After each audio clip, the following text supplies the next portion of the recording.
નમસ્કાર સજ્જનો, સ્વાગત છે આપનું અમારી યુટ્યુબ ચેનલ ક્રિએટિવ ગુજરાતી પર.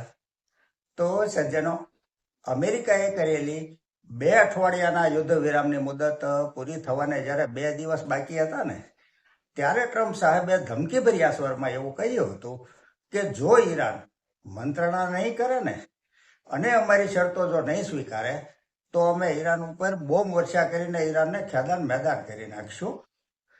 અને એટલું જ નહીં, હવે હું સીઝ ફાયરને 1 મિનિટ માટે પણ લંબાવીશ નહીં, આવી ધમકી આપેલી હતી.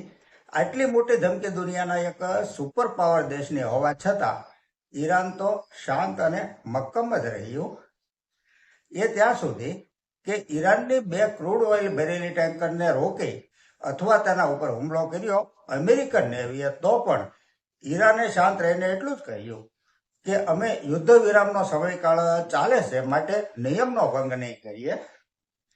અને જેવો 2 અઠવાડિયાનો સીઝ ફાયરનો સમય પૂરો થયો એટલે અચાનક જ ડોનાલ્ડ ટ્રમ્પ સાહેબે યુ ટર્ન લઈને એવું કહી દીધું કે પાકિસ્તાનના વડાપ્રધાન અને ફિલ્ડ માર્શલના કહેવાથી હવે અનિશ્ચિત સમય માટે અમે સીઝ ફાયર જાહેર કરીએ છીએ.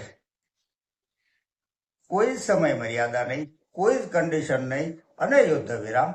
જોકે બહારનું તો ટ્રમ્પ સાહેબ એવું બતાવી રહ્યા છે કે પાકિસ્તાની આર્મીના વડા આસિફ મુનીરે મને એવું કહ્યું છે કે ઈરાનની નેતાગીરીમાં કોઈ એકમત સધાતો નથી અને તેઓ કોઈ નિર્ણય ઉપર આવી શકતા ન હોવાથી તમે યુદ્ધ વિરામની જાહેરાત કરો.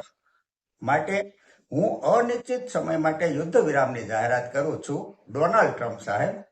જોકે આ ઘોષણા અમેરિકાની એકપક્ષી છે. સામા પક્ષે ઈરાન એકદમ મજાકના સૂરમાં કહે છે કે જે દેશ પોતે જ યુદ્ધ હારી રહ્યા હોય તેને કોઈ ટર્મ એન્ડ કન્ડિશન આપવાનો અધિકાર જ નથી. અને ઈરાને તો એવું પણ કહી દીધું કે આ યુદ્ધ તો અમે જીતી જ ગયા છીએ, અમે કદી પણ યુદ્ધ વિરામની માંગણી કરી જ નથી. ઈરાને એમ પણ કહ્યું કે ડોનાલ્ડ ટ્રમ્પ પોતે જ પોતાની રીતે યુદ્ધ વિરામ કરે છે અને પોતે જ પાછા તેમાં મુદત પાડે છે અને અમે તો બિલકુલ યુદ્ધથી ડરતા જ નથી. વધુમાં એવું પણ કહ્યું કે ડોનાલ્ડ ટ્રમ્પ ધોખેબાજ છે, વાત વાતમાં ફરી જાય છે. જો તેઓએ મંત્રણા કરવી હશે તો તેમણે વિશ્વસનીયતા જાળવવી પડશે, કેળવવી પડશે અને અમારો ભરોસો જીતવો પડશે.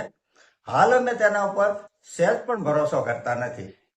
એટલું જ નહીં, ઈરાનના શહેરોની શેરીઓમાં અત્યારે આનંદ ઉત્સવ અને જશ્નનો એક માહોલ છવાયેલો છે અને તેઓ એવું કહી રહ્યા છે કે અમે યુદ્ધ જીતી ગયા છીએ. જ્યારે ડોનાલ્ડ ટ્રમ્પ પોતે થોડા મોડા પડી ગયા હોય ને તેવી રીતે કહે છે કે મેં જ ઈરાનને સમય આપ્યો છે. પરંતુ અમેરિકાના જ એક પ્રતિષ્ઠિત અખબાર અને ટીવી ચેનલના દાવા પ્રમાણે અમેરિકાએ આ યુદ્ધ જો લાંબા સમય માટે લડવું હોય તો તેમની પાસે શસ્ત્રો જ નથી અમેરિકા પાસે. ટૂંકમાં એટલા દિવસ સુધી ચાલેલા યુદ્ધમાં ઈરાનના ડ્રોનનો સામનો જ કરવામાં ફક્ત અમેરિકાનો શસ્ત્ર ભંડાર જેમ ઉનાળામાં બરફ ઓગળે ને તેવી રીતે ઓગળી રહ્યો છે અને એક મોટો કહી શકાય તેવો શસ્ત્રોનો જથ્થો વપરાઈ ચૂક્યો છે.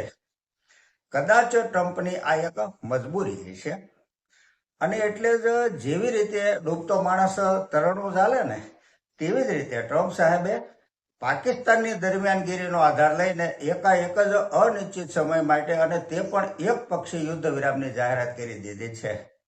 અને મંત્રણા માટે જેડી વેન્સ જે ઇસ્લામાબાદ આવવાના હતા તે કાર્યક્રમ પણ છેલ્લી ઘડીએ રદ કરી દીધો છે. જોકે સ્ટેટ ઓફ હોર્મુઝની નાકાબંધીનો મામલો હજુ પણ અકબંધ છે. આ સંદર્ભે કોઈ જ સ્પષ્ટતા ન થઈ હોવાથી ક્રૂડ ઓઇલ ઉપર જઈને $103 આજુબાજુ ટ્રેડ કરી રહ્યું છે હાલમાં. તો સજ્જનો, આ સાથે આજની આ ચર્ચા અહીં પૂરી કરીએ છીએ. જો આપને આજની આ ચર્ચા પસંદ આવી હોય તો લાઈક કરજો, શેર કરજો, મારી ચેનલને સબસ્ક્રાઈબ કરજો. નમસ્કાર.